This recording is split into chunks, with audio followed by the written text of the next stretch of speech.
going? I have here.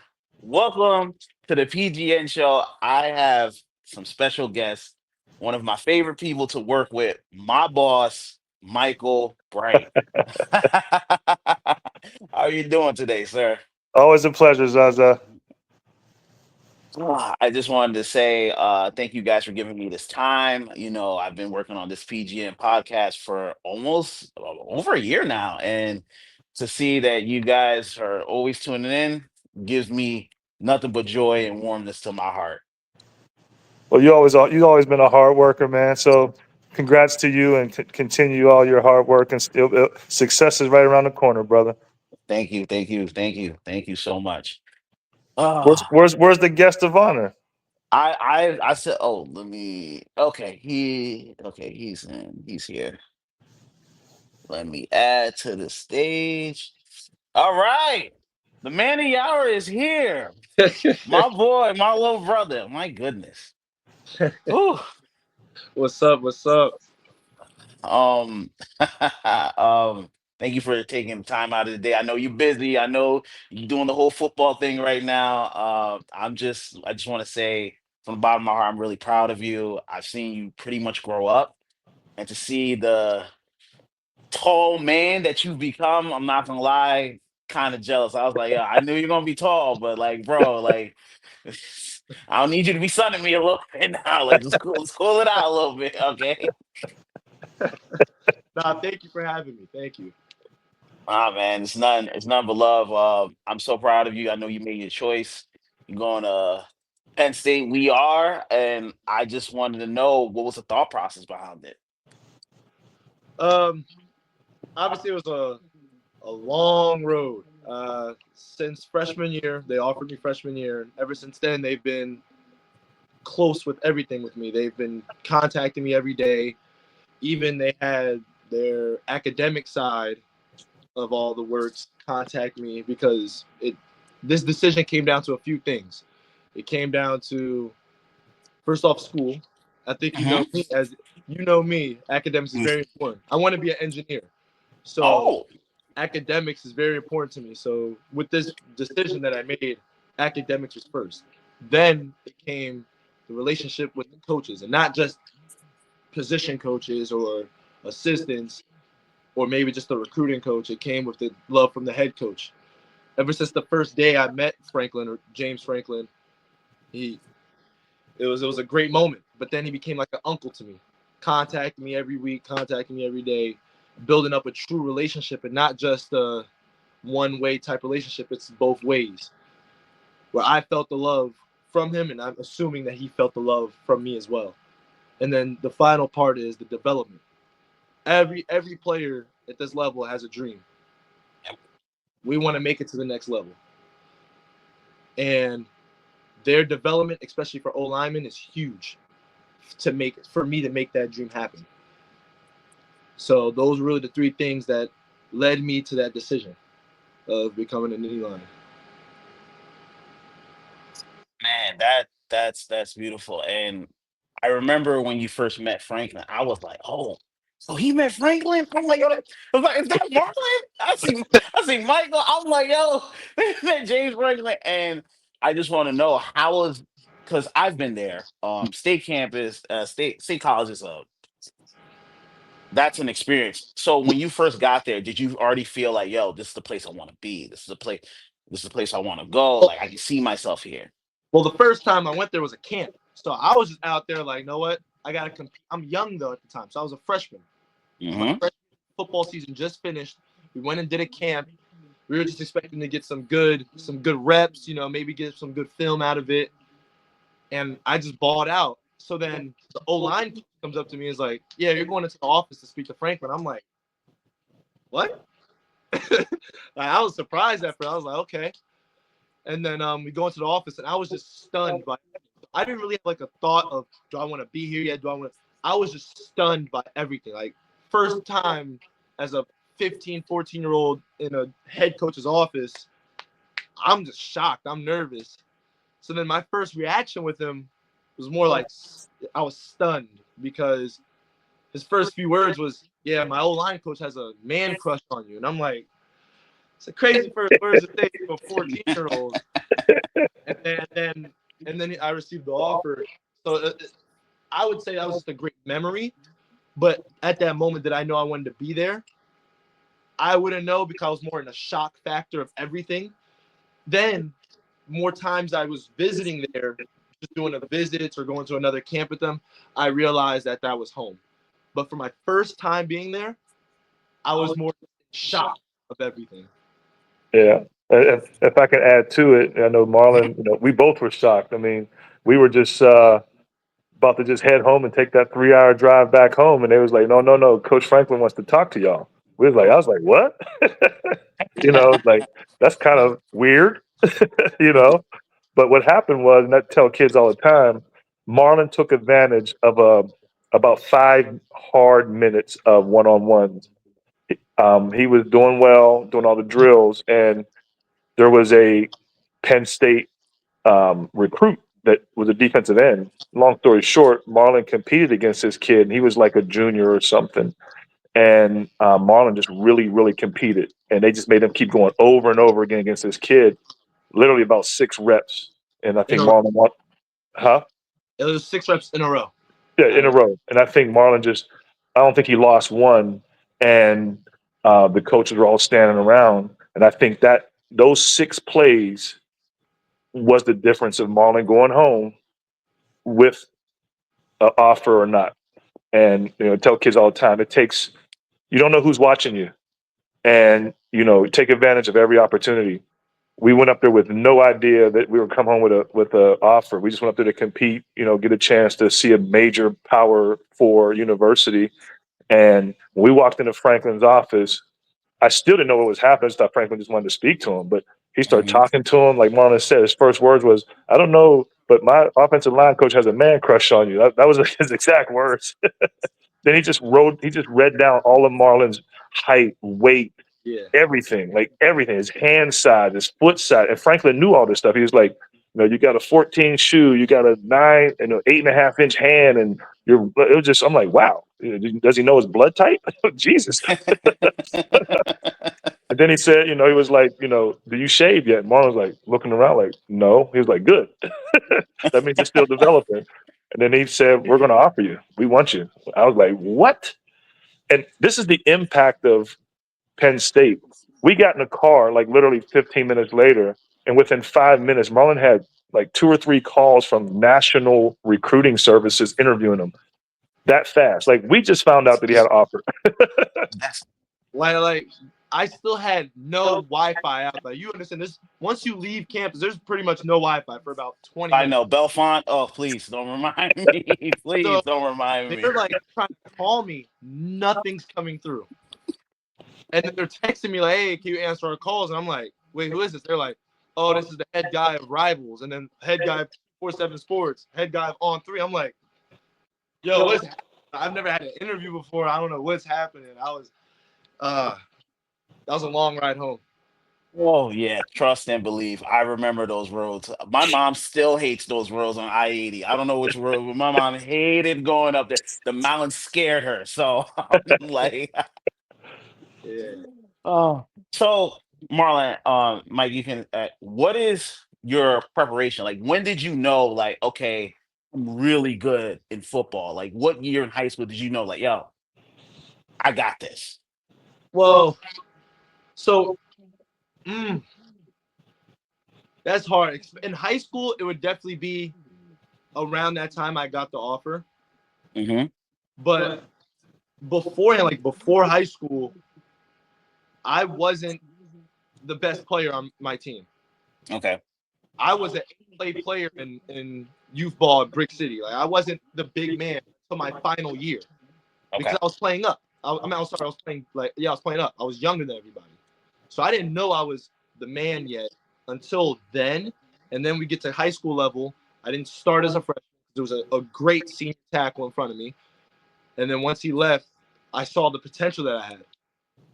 So I just kept working, and then I believe like around that time when I got that offer, I realized like I'm that dude, and I got to keep pushing though to get better and better every day. How about you, Yeah. boss? When Yeah. did you know I it? think, I think he, Youth ball to me is just the kids finding the love for the sport. And, Marlon loved it. And because at ages, 8 to 12, there's such a huge difference in development and maturity. Some kids just mature faster. Marlon's a late bloomer. I don't think he had hair under his arm until like last year. But I say that jokingly, meaning like there's kids who just, it's just genetics. Some Yep. 12-year-olds are like 16-year-olds, just from a Mm-hmm. development. So they're always going to dominate. They're just stronger, faster, more aware. It's just natural. That happens. And some kids just develop later. So Marlon, like you said, he was, because back then there wasn't the unlimited weight. You had to play by your weight. And Marlon was a little heavier, so he couldn't play with his age. He always had to play up a year or two. And ultimately, I think stuff like that helps kids because you're playing against better, more mature, more physical kids. Even though you're gonna get your butt kicked, if you stick with it, you'll start kicking butt because you learn. You learn. And he was one of those guys where the coach was like, "How many plays Marlon got left? We gotta get him out the game." you know, he had to play 8 plays. They'd be like, "Is Marlon on 6? All right, get his last 2 plays so he can sit him down." But that's okay, because he went every day. He worked every day.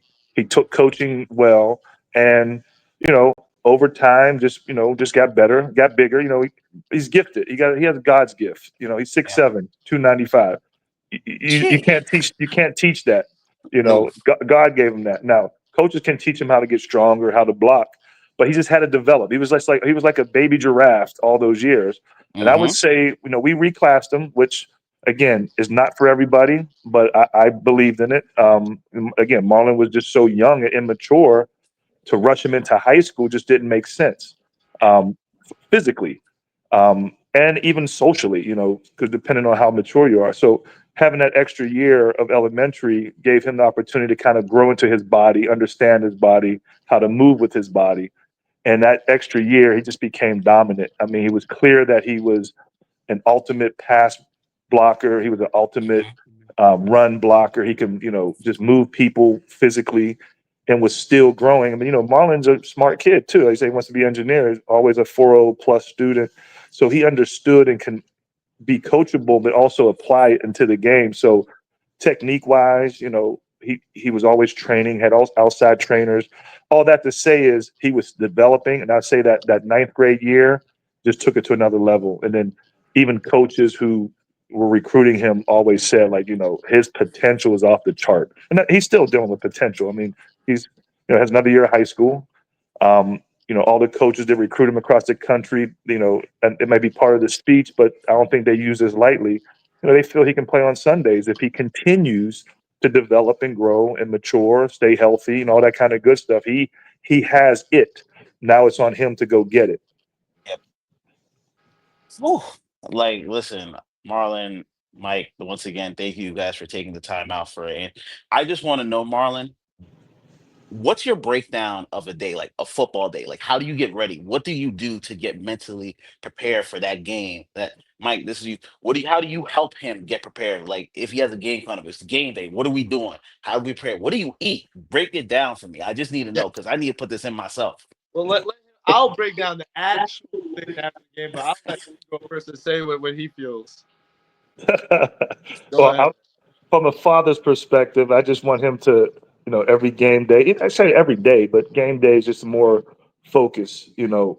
Um, he needs to always remember who he is, Mhm. remember and trust his training, his talent.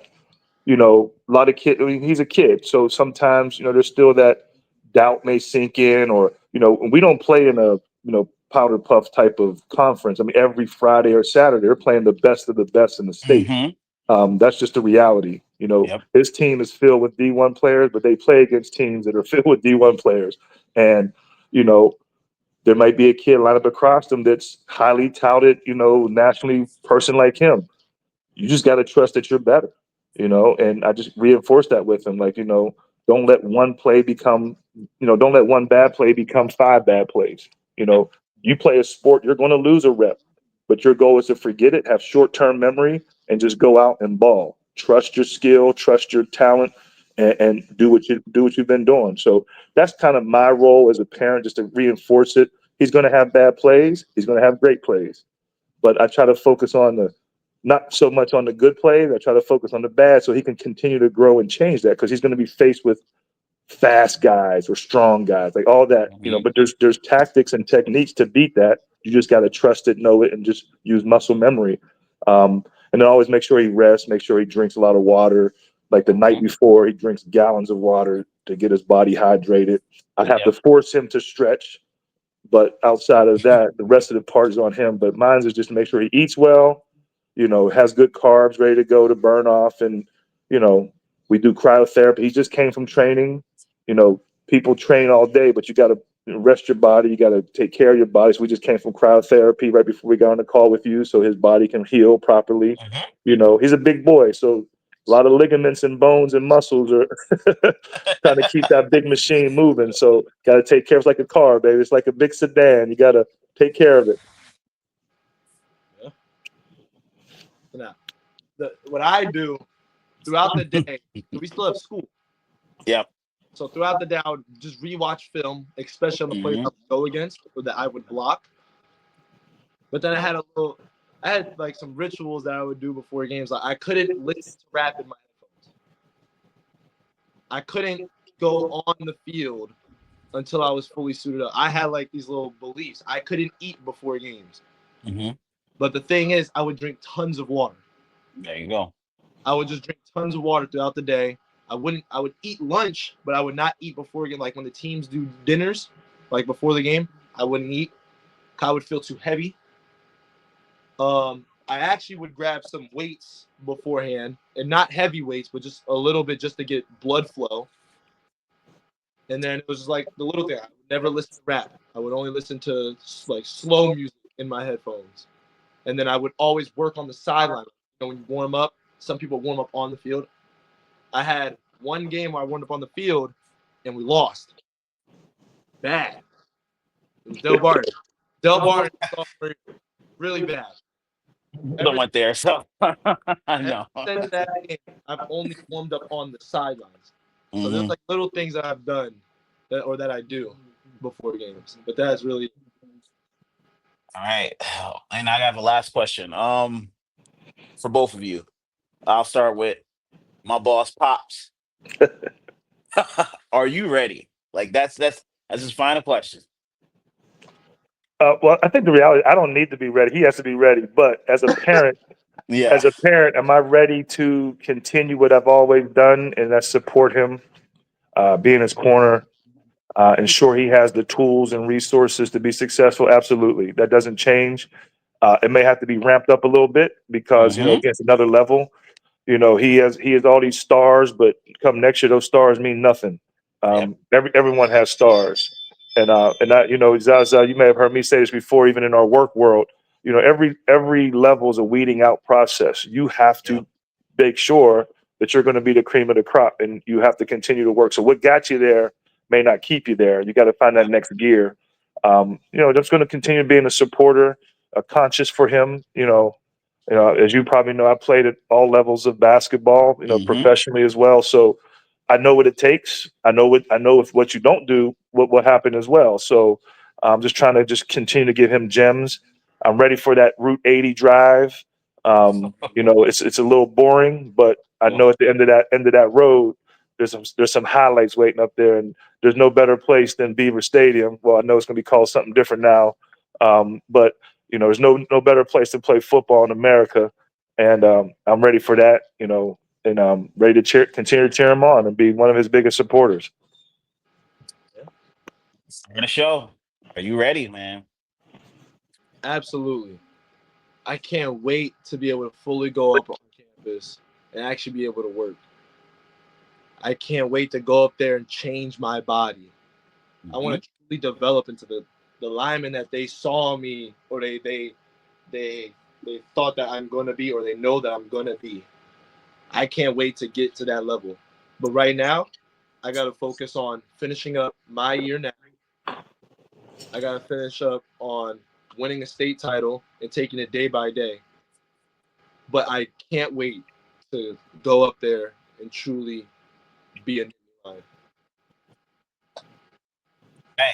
Thank you guys once again for joining me for a little part of your day. I know it's a Saturday. Everyone has some stuff to do. Thank you, Mike. Thank you, Marlon. I will be watching.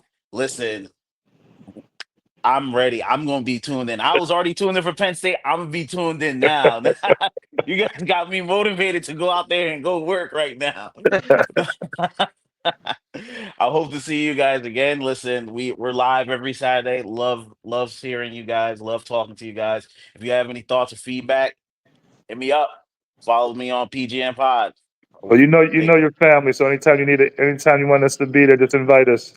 We'll be All there. right. Of course. Thank you. Thank you. Thank you. All right, Love you Zaza. guys. All right, All All you too, right. brother.